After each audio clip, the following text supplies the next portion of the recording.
if the critics are right that I've made all my decisions based on polls. That even when folks are hitting you over the head, you can't stop marching. Even when they're turning the hoses on you, you can't stop. After a century of striving, after a year of debate, after a historic vote, healthcare reform is no longer an unmet promise. It is the law of the land. Ours is a nation of laws, of citizens who live under them, and for the citizens who enforce them. So, to a community in Ferguson that is rightly hurting and looking for answers, let me call once again for us to seek some understanding rather than simply holler at each other. Let's seek to heal rather than to wound each other. A mother deserves a day off to care for a sick child or sick parent without running into hardship. And you know what? A father does too. It's time to do away with workplace policies that belong in a Mad Men episode. The shift to a cleaner energy economy won't happen overnight, and it will require tough choices along the way. But the debate is settled. Climate change is a fact. Our brand of democracy is hard, but I can promise that a year from now, when I no longer hold this office, I'll be right there with you as a citizen, inspired by those voices of fairness and vision, of grit and good humor and kindness that have helped America travel so far. As I've said, there were patriots who supported this war, and patriots who opposed it. And all of us are united in appreciation for our servicemen and women, and our hopes for Iraqi's future. Now you have a choice. We can give more tax breaks to corporations that ship jobs overseas, or we can start rewarding companies that open new plants and train new workers and create new jobs here. In the United States of America, the immigration issue is, I recognize, one that generates a lot of passion, but it does not make sense for us to want to push talent out. We know that the nation that goes all in on innovation today will own the global economy tomorrow. This is an edge America cannot surrender. I have Muslim members of my family. I have lived in Muslim countries. That's what the Affordable Care Act is all about. It's about filling the gaps in employer-based care so that when we lose a job, or go back to school, or start that new business, we'll still have coverage. I can say with confidence, there has never been a man or a woman, not me, not Bill, nobody more qualified than Hillary Clinton to serve as President of the United States of America. I've said very clearly, including in a State of the Union address, that I'm against don't ask, don't tell, and that we're going to end this policy. We can choose a future where we export more products and outsource fewer jobs. After a decade that was defined by what we bought and borrowed, we're getting back to basics and doing what America has always done best. We're making things again. The fact that we are here today to debate raising America's debt limit is a sign of leadership failure. America has a debt problem and a failure of leadership. Americans deserve better. I, therefore, intend to oppose the effort to increase America's debt. I've been fighting with Acorn, alongside Acorn, on issues you care about, my entire career. Contrary to the claims of some of my critics and some of the editorial pages, I am an ardent believer in the free market. I will never turn Medicare into a voucher. No American should ever have to spend their golden years at the mercy of insurance companies. They should retire with the care and dignity they have earned. What do you think a stimulus is? It's spending. That's the whole point. Seriously, since I'm the president and Democrats have controlled the House and the Senate, it's understandable that people are saying, you know, what have you done?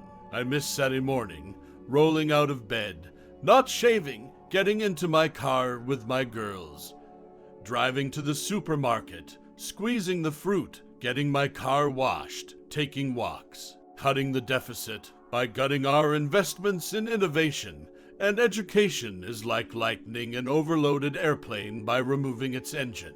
It may make you feel like you're flying high at first, But it won't take long before you feel the impact. I am the Commander-in-Chief of the United States Armed Forces, and Iraq is gonna have to ultimately provide for its own security. The United States has been enriched by Muslim Americans. Many other Americans have Muslims in their families or have lived in a Muslim-majority country. I know because I am one of them. 50 years of isolating Cuba had failed to promote democracy, setting us back in Latin America. That's why we restored diplomatic relations, opened the door to travel and commerce, and positioned ourselves to improve the lives of the Cuban people. And we can see the positive impacts right here at Solindra. Less than a year ago, we were standing on what was an empty lot. But through the Recovery Act, this company received a loan to expand its operations. This new factory is the result of those loans. So long as I'm Commander-in-Chief, we will sustain the strongest military the world has ever known. When you take off the uniform, we will serve you as well as you've served us. Because no one who fights for this country should have to fight for a job, or a roof over their head, or the care that they need when they come home. And so our goal on healthcare is, if we can get, instead of healthcare costs going up 6% a year, it's going up at the level of inflation, maybe just slightly above inflation, we've made huge progress. And by the way, that is the single most important thing we could do in terms of reducing our deficit. That's why we did it. Over the last 15 months, we've traveled to every corner of the United States. I've now been in 57 states. I think one left to go. The internet didn't get invented on its own.